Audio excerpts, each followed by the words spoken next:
Good morning students. Chapter 14 है तुम्हारा। Unit 4 MSc के लिए और यूनिट 1 बीएससी के लिए। ये वीडियो सेम है इसलिए मैं तुम्हें बता रही थी। अच्छा, तो फर्स्ट टॉपिक है तुम्हारा पैरामीटर एंड स्टैटिस्टिक। मैंने तुम्हें पहले भी एग्जांपल लिया था कि अगर तुम्हें पूरे कॉलेज का सर्वे करना है, 2 कॉलेजेस लिए, जीवीएम एंड हिंदू गर्ल्स कॉलेज, ठीक है। तुम्हें ये चेक करना है कि जो गर्ल्स की हाइट है, एवरेज हाइट कितनी है। तो गर्ल्स की मैं कहती हूँ कि हमने किसी ने तुम्हें बताया कि उनका ऐसा था कि उनकी हाइट 5.2 फीट आ रही है एवरेज हाइट, और हिंदू गर्ल्स की आ रही है 5.3 फीट, ठीक है। अब तुम्हें चेक करना है कि क्या उनकी हाइट इक्वल है या नहीं है। देखो, अगर 5.25 लिख दूं यहाँ पे तो ये ऑलमोस्ट इक्वल है, ये 5.2 और ये 5.25 तो ऑलमोस्ट इक्वल है ये। अब तुम्हें चेक करना है, तो तुम ये तो है नहीं कि सारी जितनी गर्ल्स है सभी का ही कर सकते हो चेकअप। तो हम क्या करेंगे, 100 गर्ल्स यहाँ के सैंपल के लिए ले लेंगे और 100 गर्ल्स यहाँ से ले लेंगे। तो ये क्या होता है, सैंपल, और पूरी पॉपुलेशन को बोलेंगे, मतलब पूरी जो कॉलेज में जितनी गर्ल्स है उसको बोल देंगे पॉपुलेशन। मतलब जब भी हम सर्वे करते हैं तो पूरे एरिया का, जैसे बोला गया है, तो पूरे एरिया का मतलब ये नहीं है कि मैंने सारे एरिया को कवर किया। मैंने क्या किया, एज अ सैंपल मैंने उनमें से किन्हीं 100 पर्सन का कर लिया। तो पूरे पॉपुलेशन की बात, हम जो रिजल्ट्स निकालते हैं हम बोल देते हैं कि सैंपल से ये मिल रहा है, तो हो सकता है पॉपुलेशन से भी यही मिले, मतलब पूरी पॉपुलेशन का यही है। तो क्या कहते हैं कि जो अगर हमें सर्वे जब भी रिजल्ट पूरी पॉपुलेशन के लिए निकालना है तो हम सैंपल यूज करते हैं, लेकिन कोई ज़रूरी नहीं है जो पॉपुलेशन का एवरेज आए और जो सैंपल का एवरेज आए वो सेम आए। हो सकता है जो तुमने 100 गर्ल्स ली है उनकी एवरेज हाइट आ रही है 5 फीट, जो 100 गर्ल्स ली है उनकी एवरेज निकाल रहे हो तो, और यहाँ से भी उनकी सैंपल ले रहे हो, उनकी 4.9 फीट आ रही है। तो डिफरेंस आ सकता है पॉपुलेशन की एवरेज में और सैंपल की एवरेज में, इसलिए हम इनकी डिनोट, जैसे इधर पॉपुलेशन के मीन को और वेरिएंस को किससे डिनोट करेंगे हम, म्यू से और सिग्मा स्क्वायर से, पॉपुलेशन के मीन को और वेरिएंस को। लेकिन जब हम सैंपल का भी देखो निकाल, तो हम सैंपल का भी मीन रहे हैं तो उसको हम क्या करेंगे, एक्स बार से डिनोट करेंगे, और वेरिएंस को किससे डिनोट करोगे, एस स्क्वायर से, ठीक है। तो इन दोनों को बोलते हैं पॉपुलेशन के जो हैं वो क्या कहलाएंगे, पैरामीटर्स, और जो सैंपल्स के हैं वो क्या कहलाएंगे, तुम्हारे स्टैटिस्टिक्स।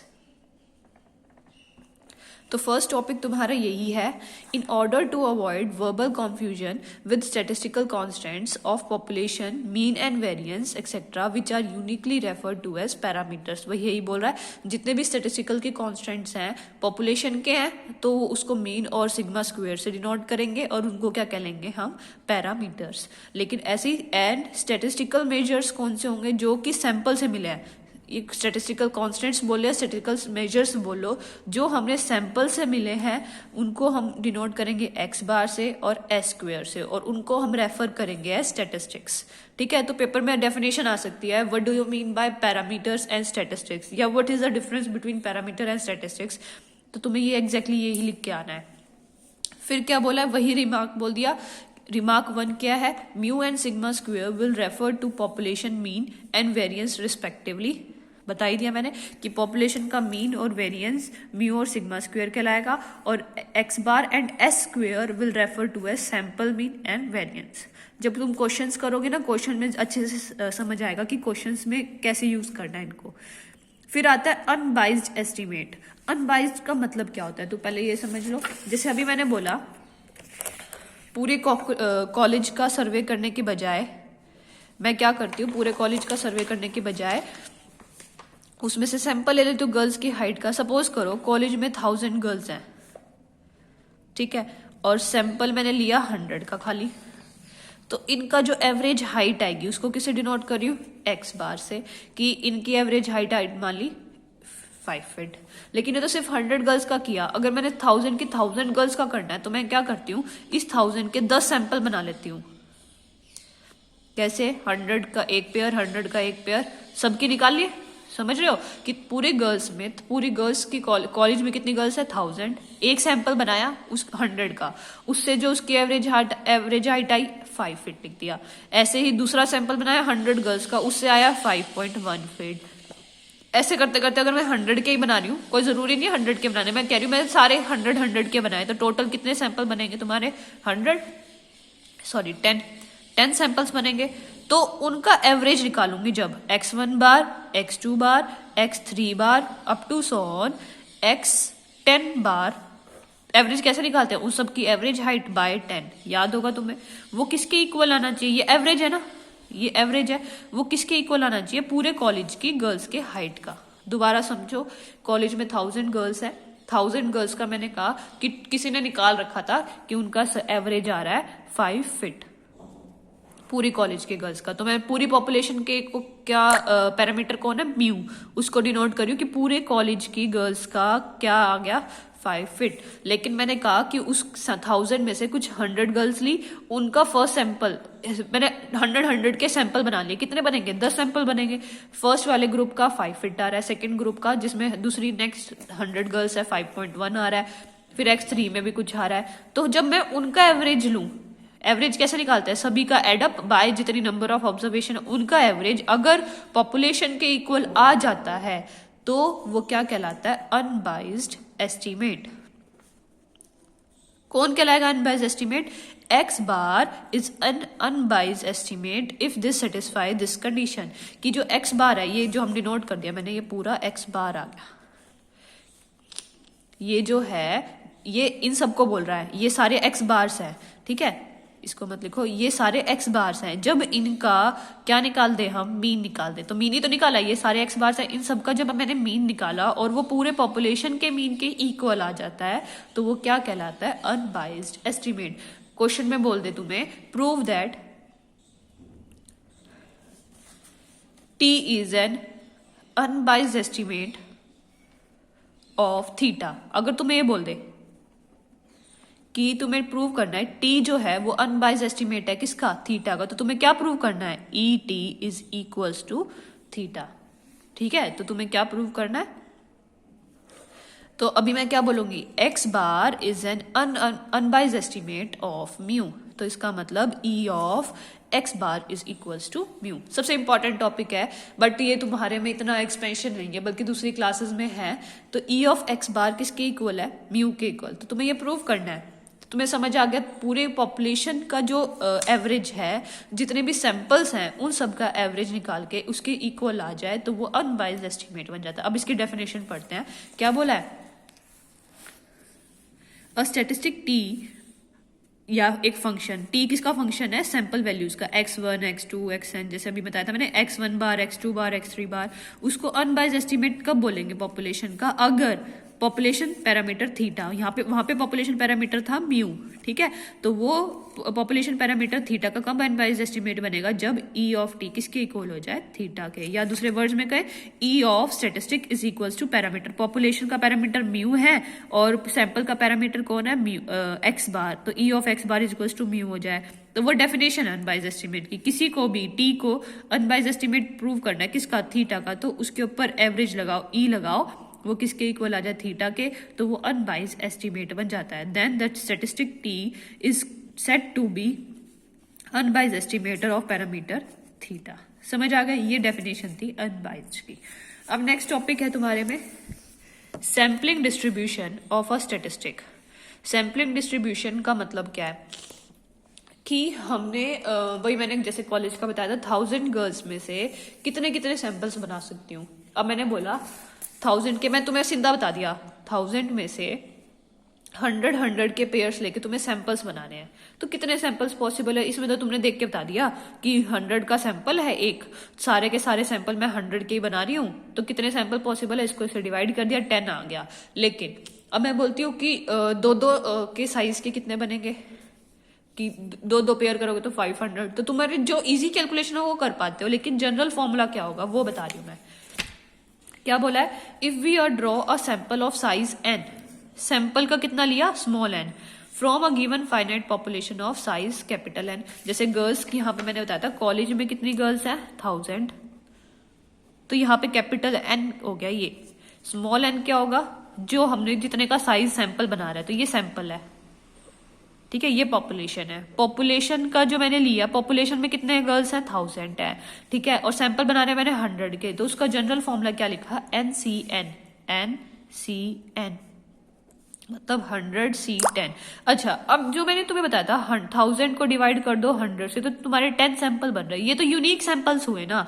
अब मैंने क्या किया इसमें कि 100 के जो पहले नंबर पे जो 100 गर्ल्स लिया है, क्या मैं उनको दूसरे ग्रुप में ले रही हूँ, नहीं ले रही हूँ, लेकिन पॉसिबिलिटी है ना कि मैंने इस गर्ल को उस ग्रुप में शिफ्ट कर दिया, दूसरी गर्ल को दूसरे ग्रुप में शिफ्ट कर दिया, तो भी तो एक सैंपल नया बन गया। तो इसमें ये टोटल सैंपल्स बता रहे हैं कितने सैंपल्स पॉसिबल हैं। तो तुम्हारा जनरल फॉर्मूला होता है NCN। NCN का मतलब क्या होता है, n factorial, small n factorial, n minus n factorial. तुमने 12th में किया होगा कॉम्बिनेशन का फॉर्मूला ये। तो इसने यही बोला है, if we draw sample of size n, size n मतलब सैंपल डिराइव कर रहे हो पूरी पॉपुलेशन में, मैं 100 का सैंपल निकाल रही हूँ, पूरी पॉपुलेशन कितने साइज की है, 1000 की, तो यहाँ पे कैपिटल N से डिनोट कर रहा है। देन तो total number of possible samples तुमसे 1 मार्क्स से 2 मार्क्स में आ सकता है कि कितने सैंपल पॉसिबल है, तो मैं लिखूंगी NCN पॉसिबल है। अब जो मैंने तुम्हें वहां पे बताया था उसके अंदर सारी गर्ल्स अलग अलग गई थी कि जो पहली जिसका रोल नंबर 1 to 100 है वो रिपीट नहीं होंगे किसी और सैंपल में, या फिर मैं ये नहीं बोल सकती कि उनमें से किसी और ग्रुप में इंक्लूड करा, जबकि एक ये भी सैंपल पॉसिबल है, जो फर्स्ट 50 गर्ल्स है मैं उसको 250 वाले ग्रुप में ऐड कर दूं। मतलब हम रिपीटिशन भी तो कर सकते हैं ना, पहले इस गर्ल को बना दिया।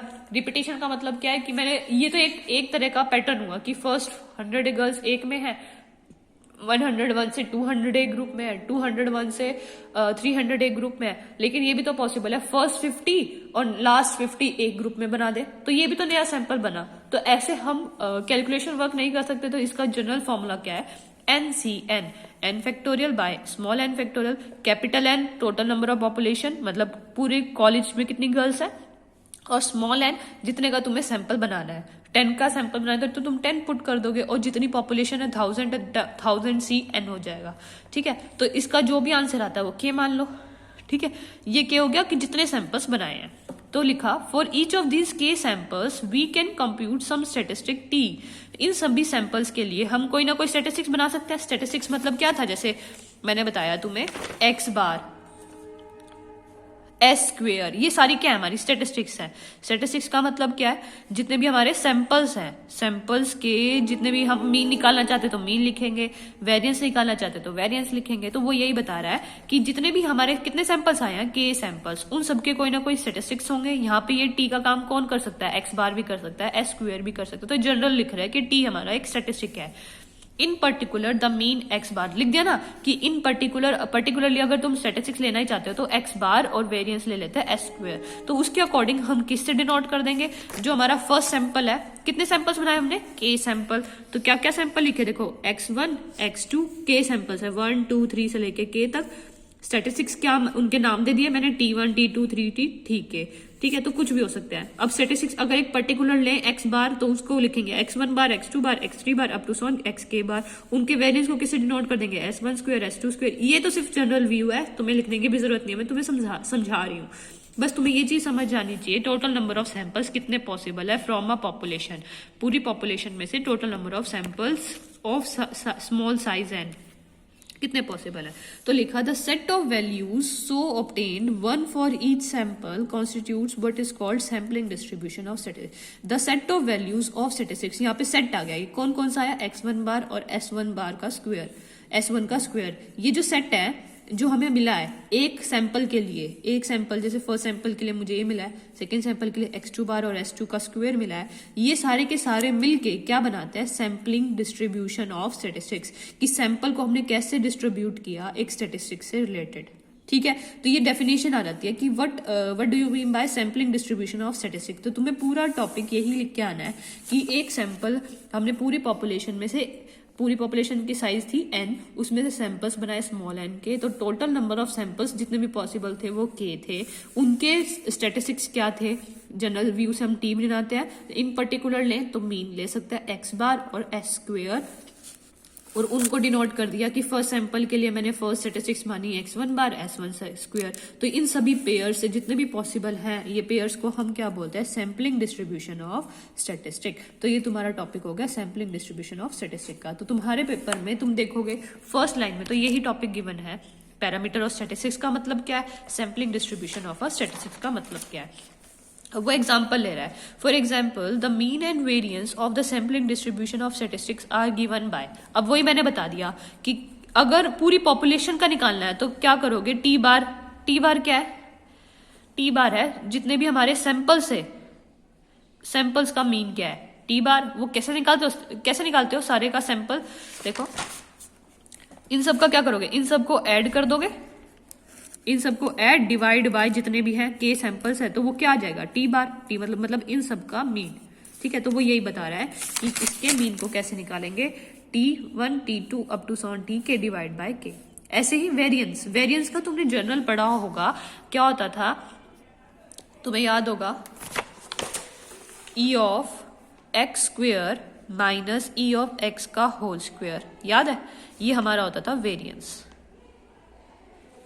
ठीक है। या फिर ये लिखते थे E of x minus x bar का होल स्क्वेयर। तो ये जनरल फॉर्मूले होते थे, दोनों में से कोई भी यूज कर लेते थे। तो ये वही उसी के जनरलाइज करके लिख दिया, जो भी हमारा पैरामीटर है T1 माइनस टी बार का स्क्वेयर, और मीन के लिए क्या कर रहे हैं, T1 है फिर T2 को कर लेंगे।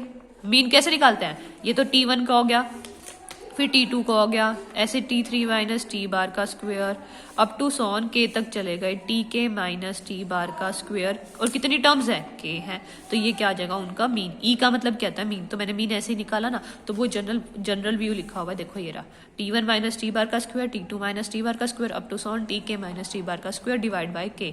इसको जनरलाइज लिखना हो तो जनरलाइज करते हैं, देखो प्लस है तो समेशन लगा दिया, ठीक है।